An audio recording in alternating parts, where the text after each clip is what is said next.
매달 받던 월급이 사라지는 순간 가장 먼저 날아오는 청구서가 바로 건강보험료입니다.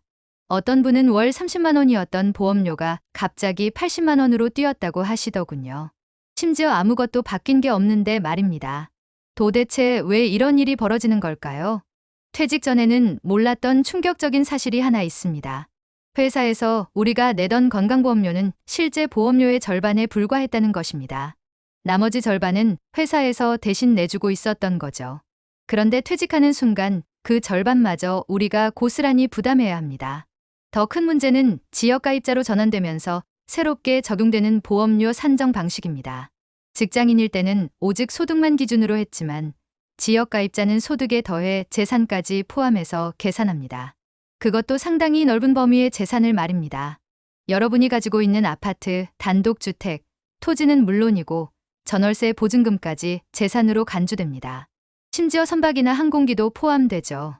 대부분의 시니어분들이 내 집 한 채 있다고 왜 건강보험료를 더 내야 하나라고 의문을 가지시는 이유가 여기에 있습니다. 실제 사례를 하나 들어보겠습니다. 5억 원 상당의 아파트를 소유하고 계시고 국민연금을 월 100만 원씩 받으시는 분이 계시다고 해봅시다. 이분의 월 건강보험료는 어떻게 될까요? 놀랍게도 월 16만 원 가까이 나옵니다. 퇴직 전 월급에서 공제되던 3, 4만 원과는 천양지차죠. 여기서 핵심은 국민연금도 건강보험료 산정 대상이라는 것입니다. 받으시는 연금액의 50%를 소득으로 보고 거기에 7.09%의 보험료율을 적용합니다. 월 100만 원 연금을 받으시면 50만 원을 소득으로 인정하고 여기에 7.09%를 곱한 약 3만 5천 원이 추가로 부과되는 겁니다. 그런데 다행히도 모든 연금이 다 똑같지는 않습니다. 개인연금이나 퇴직연금 IRP로 받는 돈에는 건강보험료가 붙지 않습니다. 이것만으로도 상당한 절약이 가능합니다. 만약 퇴직금을 한꺼번에 받아서 부동산에 투자하거나 예금에 넣어두신다면 그 임대소득이나 이자소득에도 건강보험료가 부과됩니다. 하지만 퇴직금을 IRP 계좌로 이체해서 연금으로 받으신다면 건강보험료를 한 푼도 내지 않아도 됩니다. 자, 그럼 이제 본격적으로 건강보험료를 줄이는 방법들을 살펴보겠습니다. 첫 번째이자 가장 확실한 방법은 가족의 피부양자로 등록되는 것입니다. 배우자나 자녀가 직장에 다니고 있다면 그분의 피부양자로 등록하면 건강보험료를 한 푼도 내지 않아도 됩니다. 하지만 여기에는 까다로운 조건들이 있습니다. 먼저 연간 소득이 2천만 원 미만이어야 합니다. 그리고 재산 과세 표준이 9억 원 이하여야 하죠. 여기서 주의할 점은 재산이 5억 4천만 원을 넘으면 소득 기준이 더 까다로워져서 1천만 원 미만이어야 한다는 것입니다. 많은 분들이 착각하시는 부분이 있는데 집값이 9억 원이라고 해서 무조건 피부양자가 될 수 없는 건 아닙니다. 재산 과세 표준은 시가와 다르거든요.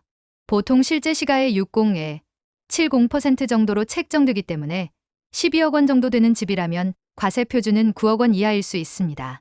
두 번째 방법은 임의계속가입 제도를 활용하는 것입니다. 이는 퇴직 전에 직장가입자로 내던 보험료를 퇴직 후에도 36개월 동안 계속 낼 수 있게 해주는 제도입니다. 단, 이 제도는 무조건 유리한 것은 아닙니다. 퇴직 직전 소득이 매우 높았던 분들은 오히려 지역가입자로 전환하는 게 나을 수도 있거든요. 예를 들어 퇴직 직전 월급이 500만 원이었다면 임의계속가입을 하면 월 17만 원 정도의 보험료를 내야 합니다. 하지만 같은 분이 지역가입자가 되어도 재산이 많지 않다면 그보다 적은 보험료를 낼 수도 있습니다. 따라서 반드시 두 방식을 비교 계산해보고 선택하셔야 합니다. 세 번째는 재취업이나 창업을 고려하는 것입니다. 다시 직장가입자가 되면 회사에서 절반을 부담해주니까 보험료 부담이 크게 줄어들죠. 특히 개인 사업을 하시더라도 직원 한 명이라도 고용하시면 직장가입자 혜택을 받을 수 있습니다. 하지만 여기서 주의할 점이 있습니다. 일부 분들이 형식적으로만 취업한 것처럼 꾸며서 건강보험료를 절약하려고 시도하시는데 이는 절대 권하지 않습니다.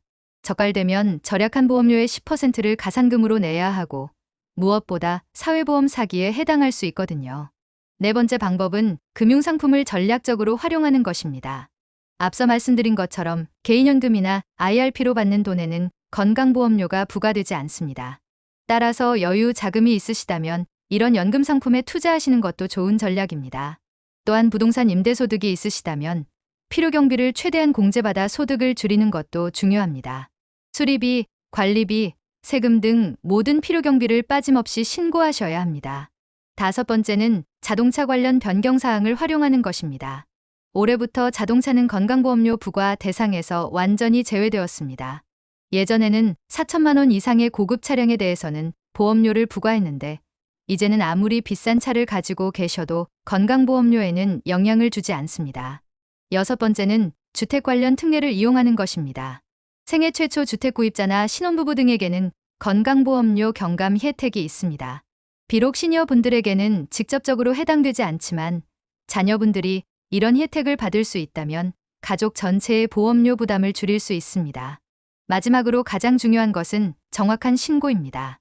건강보험공단에서는 국세청, 지자체 등과 자료를 공유하기 때문에 소득이나 재산을 누락하거나 축소 신고하면 결국 들키게 되어 있습니다. 그러면 추가 보험료는 물론 가산금까지 내야 하므로 처음부터 정확하게 신고하시는 것이 최선입니다. 건강보험료 문제는 단순히 돈의 문제가 아닙니다. 노후 생활의 질과 직결되는 문제죠. 월 10만 원, 20만 원의 차이가 1년이면 120만 원, 240만 원의 차이가 됩니다. 10년이면 1200만 원, 2400만 원의 차이가 나는 거예요. 따라서 은퇴를 앞두고 계시거나 이미 은퇴하신 분들은 반드시 본인의 상황에 맞는 최적의 건강보험료 절약 방안을 찾으셔야 합니다. 혼자서 계산하기 어려우시다면 건강보험공단에 직접 문의하시거나 전문가의 도움을 받으시는 것도 좋은 방법입니다. 마지막으로 한 가지 더 말씀드리고 싶은 것은 건강보험료를 줄이는 것도 중요하지만 건강관리는 더욱 중요하다는 것입니다. 보험료를 아끼려다가 건강을 놓치시면 나중에 더 큰 의료비가 들어갈 수 있으니까요. 적절한 보험료 절약과 함께 꾸준한 건강관리로 행복한 노후를 보내시기 바랍니다.